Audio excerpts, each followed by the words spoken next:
Not tonight. You ready? All right, call this meeting to order. Let's start with the pledge. Pledge allegiance to the flag of the United States of America and to the republic for which it stands, one nation, under God, indivisible, with liberty and justice for all. All right, welcome everybody. Kind of a short-handed crowd here, but I'll stand in for Tim tonight and we'll get things done. So, number 3, adoption of the agenda and consent agenda as the order of business with identification of items to be taken off the consent agenda for discussion and or separate action. I make a motion that we accept the consent agenda. It's written. Second. Excellent. All in favor? Aye. You guys are going to have to be quicker without Pam and I on the other. Yeah, no Pam, no me. You're going to have to be on it tonight. All right, we'll consider the approval of, approve the financial report for the period July 1, 2014 through February 28, 2015. Approve the bills for the period February 1, 2015 through February 28, 2015 in the amount of $2,123,394.47. So moved. Second. Excellent. All in favor? Aye.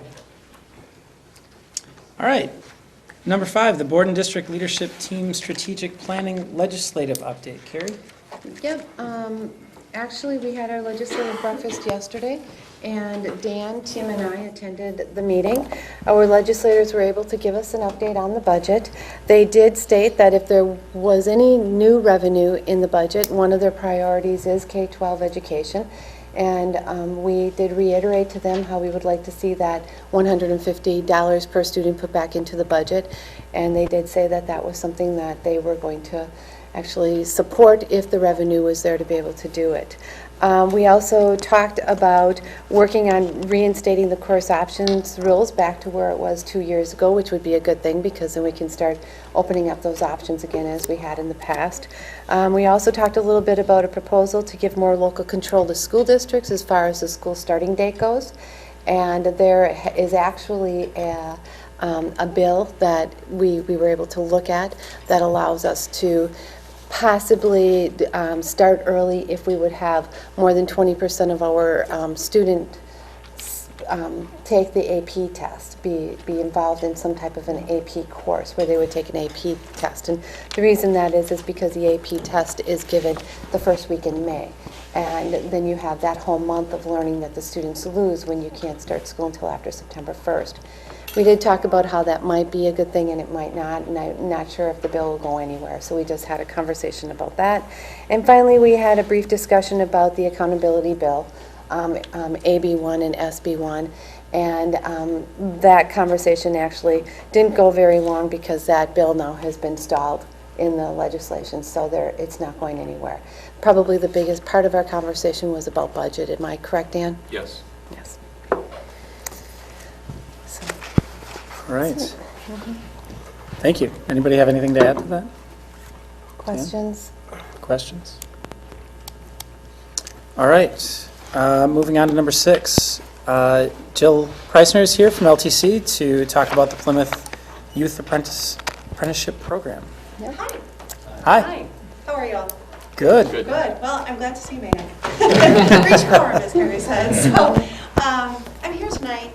I'm actually here. I'm back. I was here 3 years ago, and I know one person that was with me because her son was with me at that time. 3 years ago, I was here because we were really trying to rebuild the youth apprenticeship program in the Sheboygan area. And at that time, we had 11 students, and Spencer Field was one of those 11 students, and he came and he presented to you. Well, I'm proud to say today that we've grown. We've grown to have, next year we'll have 16 schools in our high school consortium, and we will have over 120 positions, growing from 11 that we were at 3 years ago. And I'm also happy to report that the schools and the businesses in the community have all come together to really make this a great experience for, this year, 92 students, and next year will be well over 120 students. The program has stayed the same. It's still under the Department of Workforce Development. It still serves students who are juniors and seniors in a lot of different capacities. My students today, I've brought 3 students along from Plymouth High School, and they're going to pass out some materials to you all so that you can get a little bit more familiarized with the program.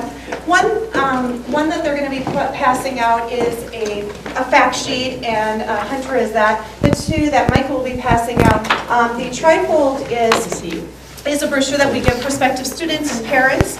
The bifold is the one we give area businesses. And then Stephanie is handing out some general information for all schools. So that's for you to kind of go home with tonight. However, the things that I want to draw your attention to in the trifold for the students, on back you can see just some of the companies represented that pair with us at this time, which is a little bit interesting. One of the ones that are on here, at least should be on here, is Inkworks. I'm not seeing it at my first. It is there. Okay. So, and one of your very own has helped us get that partnership in place, and I'd like to thank you for that. It's worked very well. It's Wonderful. Excellent young man that Wonderful. comes in Good. weekly and does a great job for us. Well, thank you very much. And in the inside, you're also going to see some of the areas that we serve in the inside of that. Hospitality culinary has grown a lot. We've got wonderful resorts as well as different dining areas in this region of the state, and we do stand out in that respect. Actually, the state has called me to advise me on how we are able to get so many fine quality restaurants with us, because our students, with the help of Mrs. Lund, actually, our students are exposed to Kohler Properties, Blue Harbor, Sheboygan Yacht Club, and the list goes on and on. And the same resorts are also connecting with us for the hospitality piece of it. We do have a few students in golf management also. Finance and IT has grown dramatically also. We have bank teller, we also have accounting, but then we also have grown, and last year we just started servicing students in the IT area, which is exciting to us. And that's in IT Essentials, Software and Web. Manufacturing is one of our mainstays. That's the area that I specialize in and will continue to. Next year we're going to have over 40 positions available in a plethora of jobs, and those include assembly, packaging, industrial maintenance, machine tools, CNC, quality assurance, welding, and the list goes on. Health sciences is going to be growing for us next year. Jackie, who's on my staff, has reported to me we already have 14 placements for nursing assistants alone, plus dietary aides, plus we're going to be also adding a few office staff to that health office. STEM, engineering will be again strong for us as it always is. This year I believe we have about 13, 14 engineers out there. With the help of Mrs. Lund and Mrs. Gail Litt. We are also happy to report that bioscience will be growing from 2 to 3 with their help because they've identified Sargento and knew some connections there, and they passed those on to me, and we're going to be adding that for another opportunity for biolab tech. And mind you, these positions in many times are reserved for both in summer for internships for University of Wisconsin-Madison and Ohio State students. Very upper level biolab and chem lab positions that these students are being exposed to.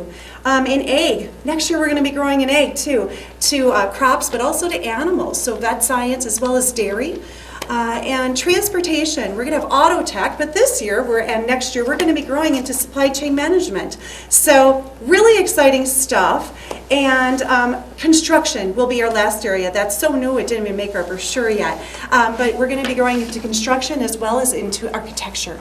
So really wonderful things. And the idea is that your students get a base here. Freshman, sophomore year, they're going to start discovering some of your extra classes that you have here for electives. So they're going to be taking some culinary classes, some tech ed classes, some auto classes, and so forth and so on.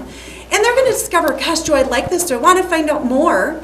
And maybe their next step could be getting in Project Grill, getting a little bit more of that real-world experience. And then they have sophomores and juniors apply for this program, and then they immerse themselves, as Bob had said, and start working during the summer in a full-time or part-time capacity. And then they get to work throughout the school year.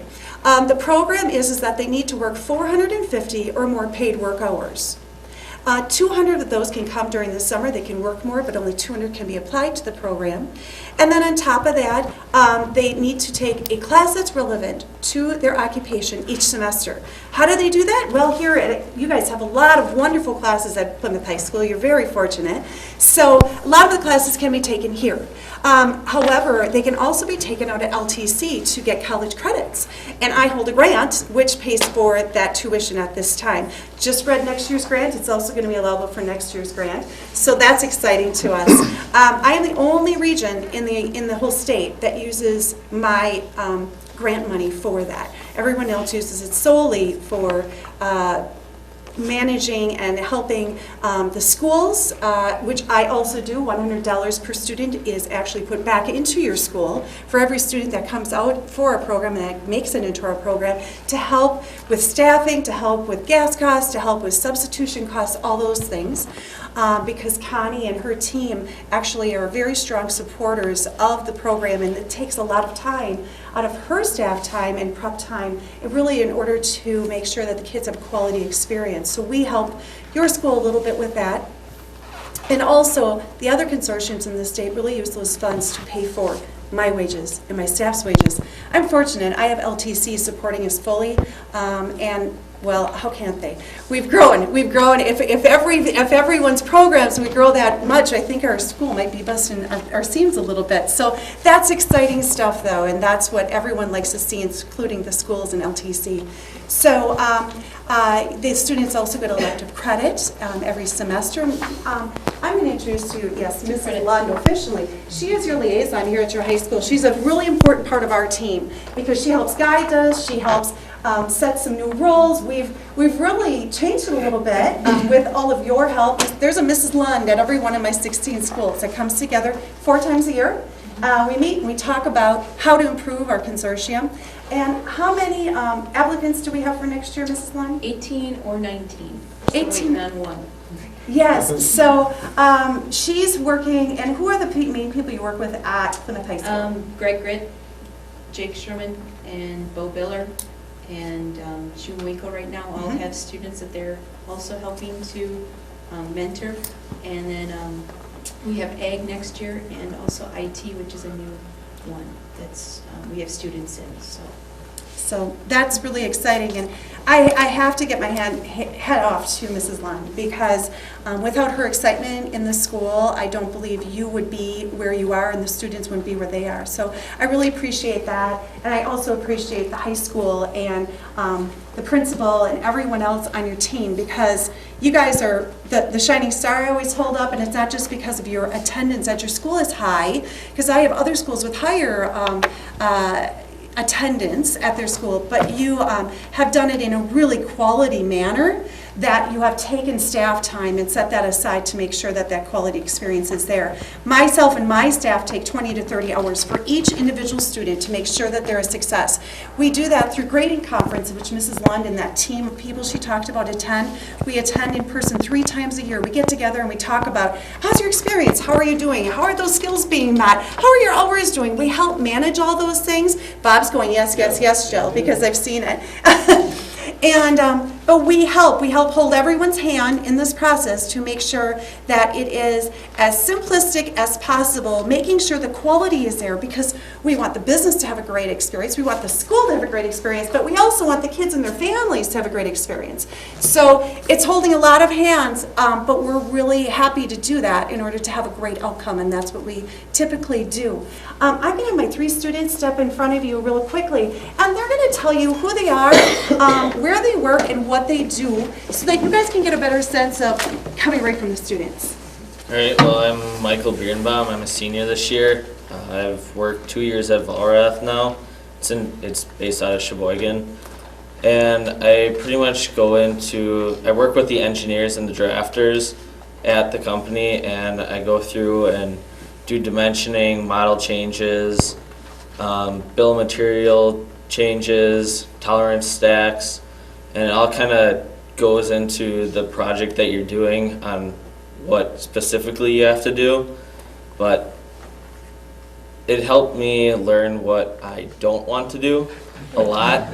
So now I can really really pick out what I want to do, and you get a really good feel for where you sit, what your interests are, and I don't know, you really find more about yourself, and it's a really cool experience because you learn so much.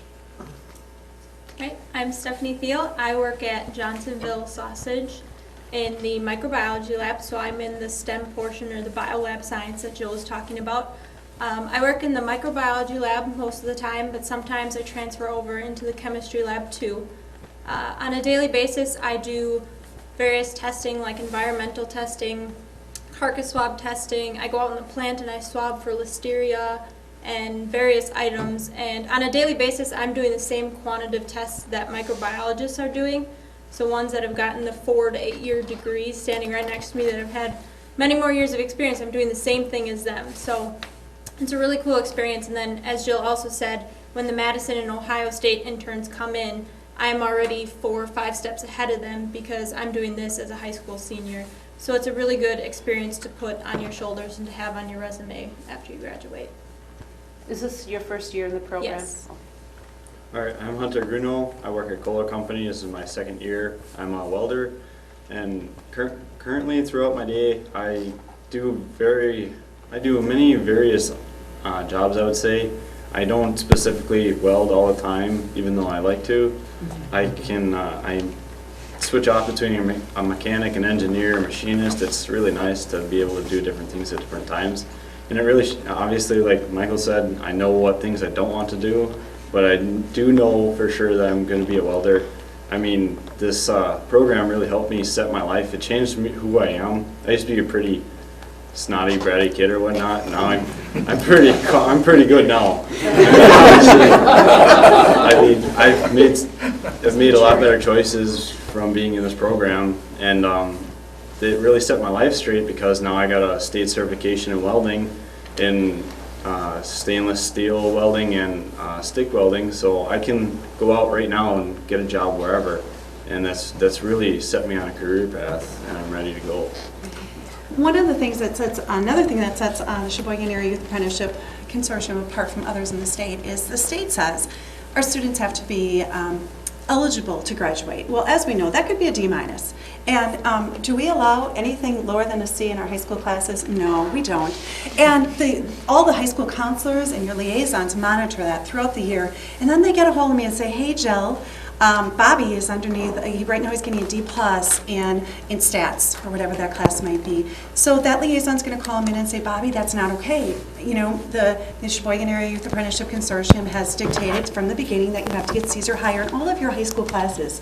So we give him 2 weeks to pull it up, and if he doesn't, that's when we call the job site, and we explain, because we have agreement with them, that their priority is at their high school, and they need to do well at their high school first. So we will pull them off the job to make sure that they do that well. I have 92 students this year. Of those 92 students, one was not able to do that properly. He is no longer in the youth apprenticeship program. But that is our #1 priority too, and you need all to realize that we hold that in very high esteem at our consortium, and we're not going to lower our standards on that piece either, because it's really important for every student moving forward to do well at their high school, no matter what that class is. So these are 3 great representations. If you guys wouldn't mind quickly sharing what has been the most rewarding part of this program for each one of you. I think the most rewarding part about this has been all the skills you learn, not just, job skills, but how to communicate with people and how to do everyday things that you really don't think of, and you get so much more, you can say what you want more precisely if you need to get a point across. You learn how to become more mature and handle yourself better in front of people. It's kind of what school can't teach you, but through this experience you can learn those things. Mine kind of aids along with Michael's in that it's the real world life experience, and school will never get up to par with that because it's just not the same. Like, we don't have the resources nor the knowledge to do that, and I think it's really good for any high school student to be able to have that opportunity. because you can't just set up what I do on a daily basis in a small little chemistry lab that we have put in our classrooms. Like, it's just not reality. And it's a lot different than what we learn and what we perceive to actually going and doing those things. And I agree with both of them. I mean, you achieve a lot higher goals, and I've achieved a lot higher goals, and all the experience I've brought home to me, and I've done it at home. And then all the friends, they're not just co-workers, they're actually friends that you can go do stuff with after work. Like me and my bosses, we will go on tours of stuff together because we're friends, and it's much more than that. And then you learn how to collaborate with people, and I love that. I love having all the experience with everybody, and it'll make your life a lot easier when we get out of high school and we're actually into the real world. Hunter, were you the one in the video for LTC? Yeah. That was very good. I'll send it out to everybody. That was very well done. And I guess what I'm here to do today is just to inform you what a great program it is. I ask for your continued support, and how I want that is to continue to support Mrs. Lund, to continue to support the high school in supporting this program. Also, if you would have any further questions for the students or myself, we will be happy to entertain those now. Thank you. Thank you. Very informing. Yeah, Nice job. great job. I hope Great I kind of program. was in 15-minute range. You're pretty good. Yeah, you're right on. All right. Thank you, Connie. Thank you. All right. Number 7, moving on to finance, buildings, and grounds. We will consider a bid for the Food Science and Agricultural Center. Carrie? Yep, this evening, the board will consider a bid for the Food Science and Agriculture Center. The Plymouth School District was offered bids by 12 different general contractors to build a new Food Science and Agriculture Center. The low bidder, Canning Construction Incorporation of Fond du Lac, had the lowest base bid of $987,400.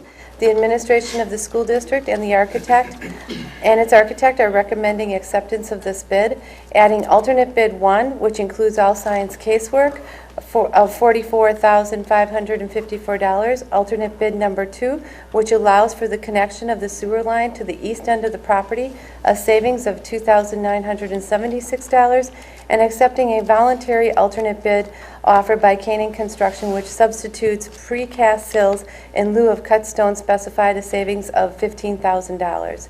The total contract award would be $1,013,978 if approved in this manner. And we do have our architect in the audience if you have any questions of his recommendations, and the district would also recommend that you approve this bid.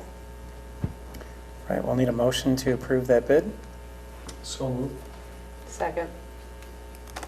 All right, and discussion. Even though Carrie said it's the lowest bid, when we had our meeting last week and decided to bring this one forward, it's not because it was the lowest bid.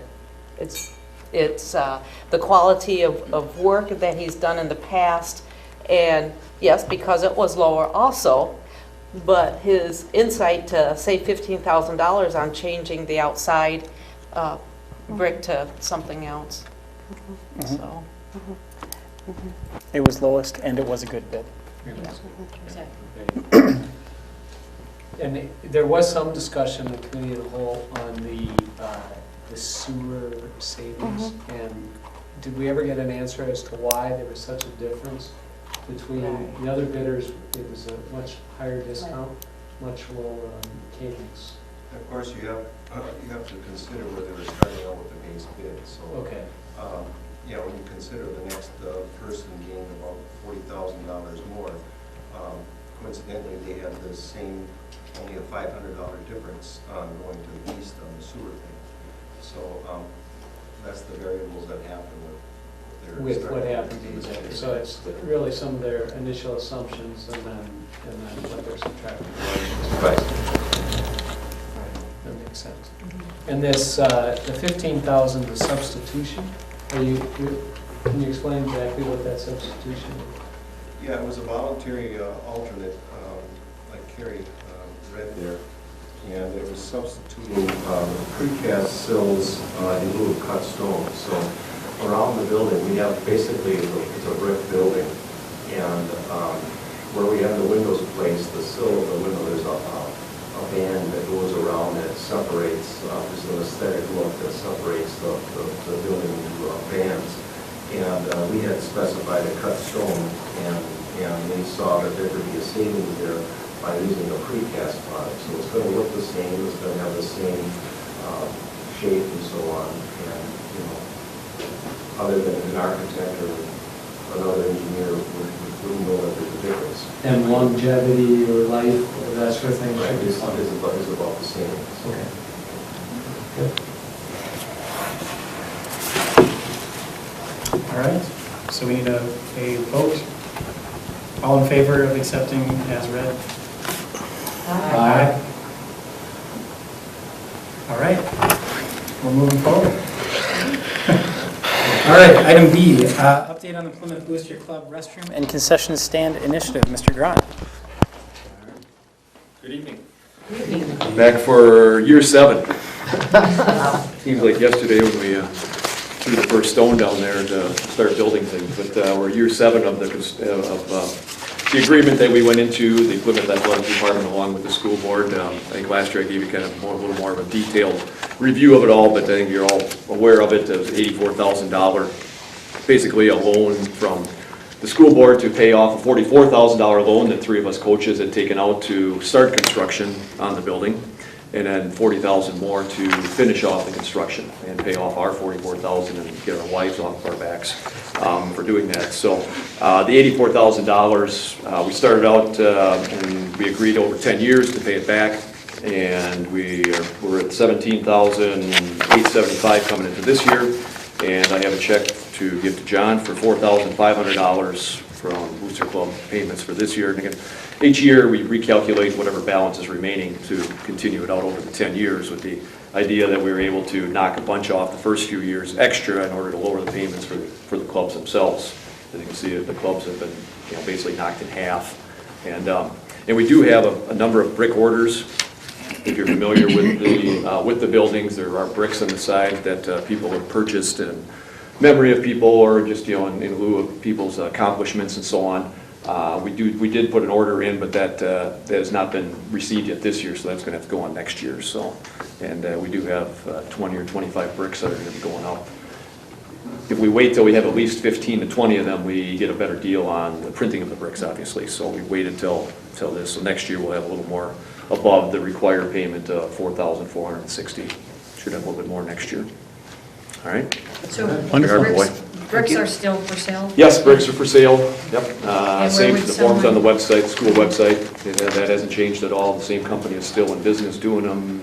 Yeah, Mike Slagle and I just were meeting last week, and we'll anywhere from 24 or 25 we're going to be sending out for order, to be put up sometime this summer or this fall then. So they usually do that about every 2 years because we get a better deal on the printing. The printing costs basically go in half if we wait. So if someone wanted to still buy a brick this year, they could? Send it my before way. you sent it? Yep, Okay. send it my way or Mike Slagle's way. And we'll get the order's probably going to go out here middle of April. Okay. Okay, that's kind of what we're looking at doing. Okay. Great. Anybody have any questions about? You get to see me 3 more times. Great. See you next year. All right. Thank you. All right, item C, considering gifts and corresponding budget adjustments. Tonight, we will consider a donation of $250 from Bedford Underwriters Limited to help defray costs of the PHS of Plymouth High School Physics Day at Great America. A donation of $2,911.86 from Sargento's United Way Drive for Parkview Elementary School. A donation of a Hill Rom stretcher for our students with disabilities from Agnesian Healthcare St. Agnes Hospital. And a donation of small and large desks for from Ivers USA in Sheboygan for Parkview Elementary School. And it would be recommended that you accept these gifts and their corresponding adjustments.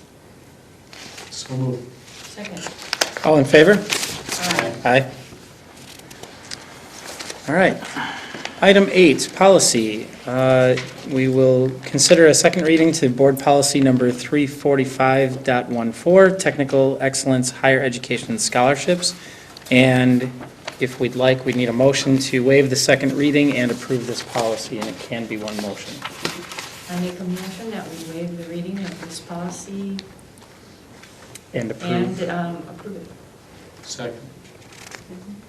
And this policy, again, is the second reading. We did approve it at the board meeting last month, and it is a policy which is state-supported. It's a state-supported program jointly administered by the Department of Public Instruction and the Higher Education Aids Board. It offers scholarships for post-high school technical education students who demonstrate the highest level of proficiency in technical education. So to make sure that we can keep this policy in action for this year, we need to approve it. All right, any questions, comments, concerns from anyone? All right, all in favor of approving this policy? Aye. Aye. All right, number 9, period of public participation. Did we have anyone on the list? I don't think so. All right, moving on to item 10 then. Board liaison reports. We will skip, well, actually maybe Catherine Murray could give us an update on the community education? Yeah, I just looked there and saw, oh, Richard's not here, you're going to ask me. So I just thought of a few quick things. Just wanted to let everyone know we are doing a 5-part health lecture series this year that our employees certainly can attend that help with some of the required education as well as the whole community. We've held 3 of them, and 40 to 50 people have attended all of them, so they're wonderfully successful. The next one is April 1st, and it's on Lyme disease at 6:30 in the 6 o'clock, right, Jamie? Yeah, 6 o'clock in the library. And then there's one after that our trainer Adam Rill is going to do on sports injuries. So there's 2 more left. We had some great classes this week that I just wanted to talk about. We had a great class on tree grafting that a number of people attended. That was wonderful. We got great reviews. That was just last night. And we ended our homemade fishing lures class that was for kids. That was a great class. So that's wonderful. And we are currently working on, if you'll remember, we went to 3 class listings a year, so we are going to be working next week during spring break. We're here, come and visit, our office is open, or don't, so we can get a lot of work done. But anyway, May through August class listing, we'll be working on that. That will be out in the public, in the extra section and all around on Tuesday, April 14th. So, and Jamie, you just did some press releases today. What classes, I can't remember which ones are coming up right now? The baby babble. Oh, yeah. Dog care. Dog care. We've got a dog care class that learn how to cut your dog's nails and do all sorts of stuff from somebody from Kettle Moraine Vet. So it's, you know, a great class that everybody should find out and lower your pet expenses.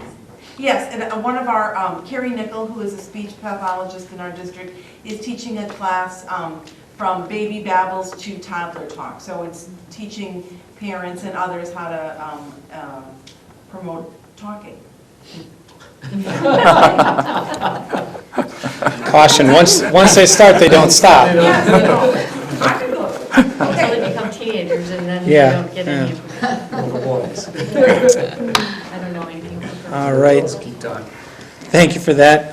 Update on the foundation, Bob? The foundation, right now, of course, their work is with the scholarships, and they're going through the evaluations and getting ready to present those scholarships in the coming months.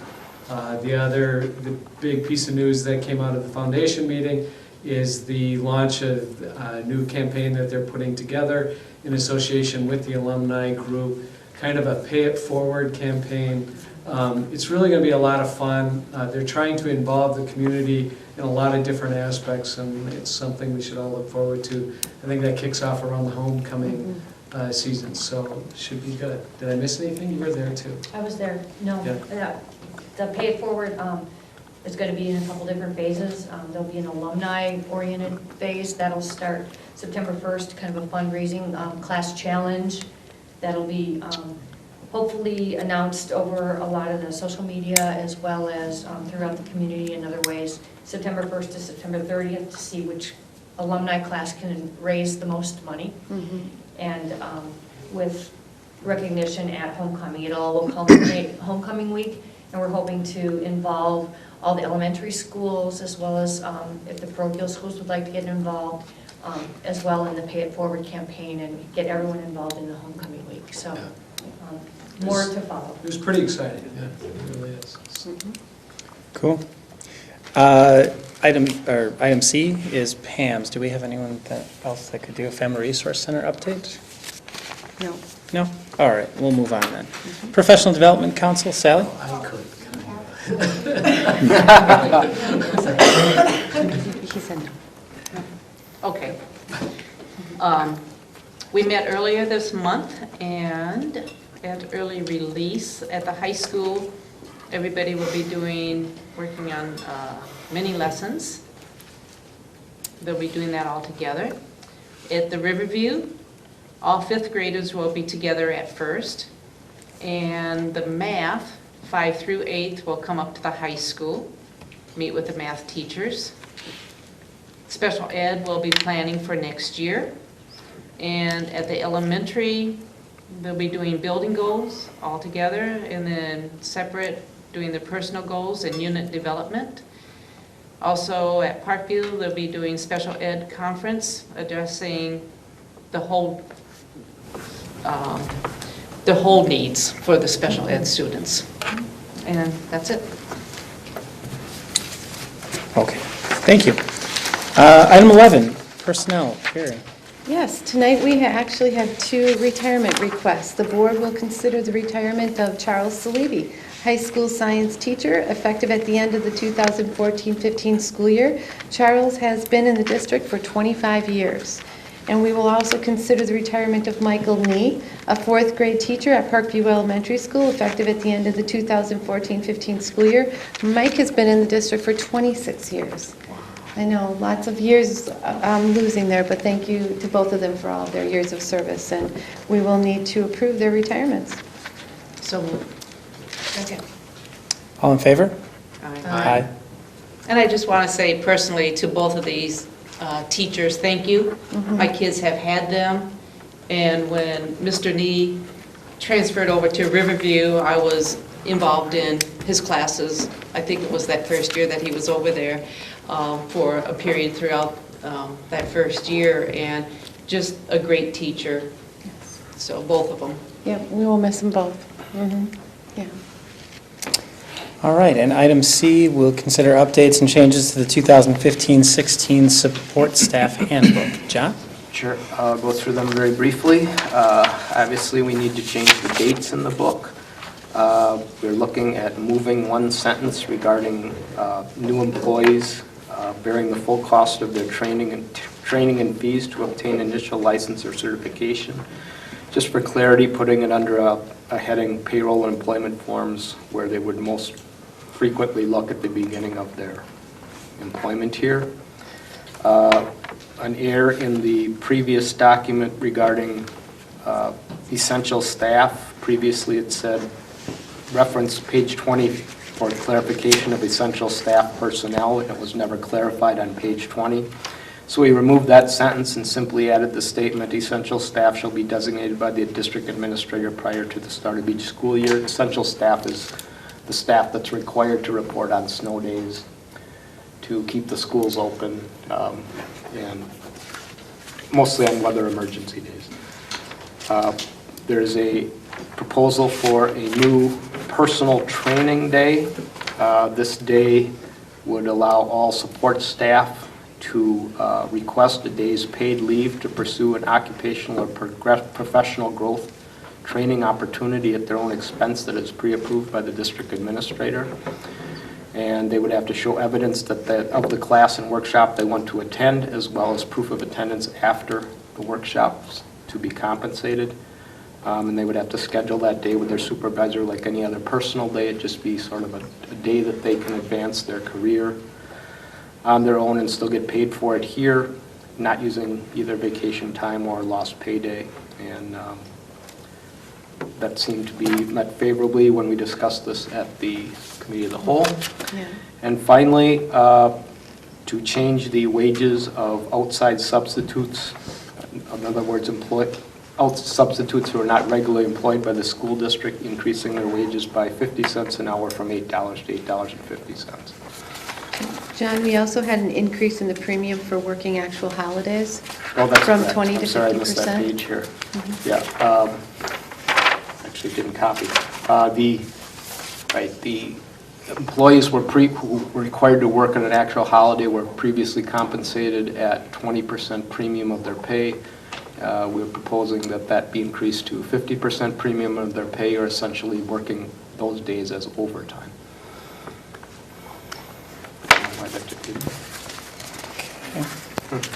We'll need a motion to accept the handbook, the changes to the handbook.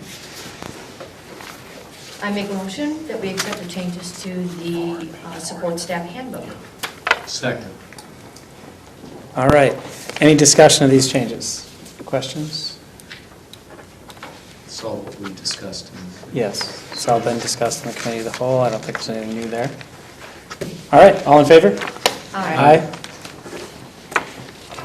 All right, item number 12, we will consider a travel request from Mr. Krasaniak. Tonight, the board will consider out-of-state travel request from Paul Krasaniak, Plymouth High School physics teacher, to take the students to Six Flags Great America on the Physics Day. For this year, it will be May 20th, 2015.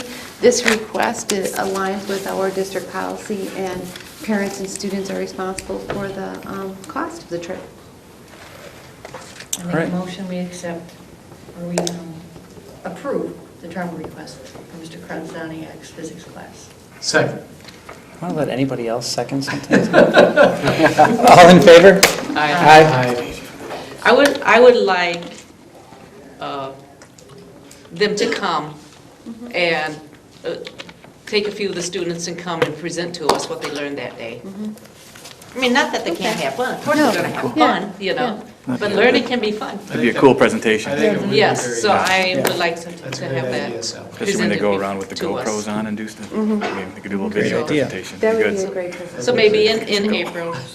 No, they're going in May. Okay. It'd be in June. They'll all be graduated, they might not want to Okay. come back. We'll find We'll a find way. somebody. We'll find a way. They'll come Yeah. if you ask. He'll make Carter We'll come. talk to them. He'll make Carter come. All right. Few times back into it. Great.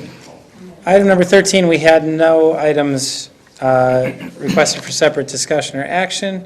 I'm going to go ahead and skip the president's report because I don't have anything to add. Tim's not here, so the superintendent report.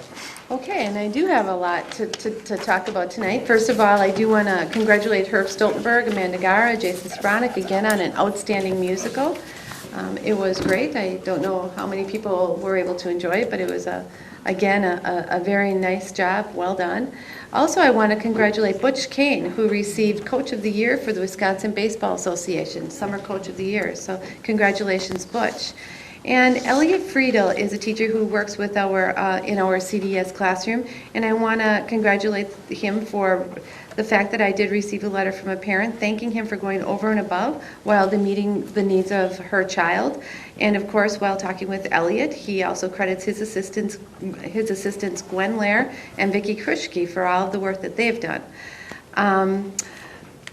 I do want to also congratulate Fairview School, because Fairview School was the top fundraiser for the Jump Rope for Heart, and they were actually led by Jim Slachek, and their amount raised this year was $9,752.50. So congratulations to Fairview. That's pretty amazing, and I heard that it was a really fun time, and they did a really great job. Thank you to Patty Talon and our fourth grade students for their excellent performance last week, March 4th. It was really amazing and fun.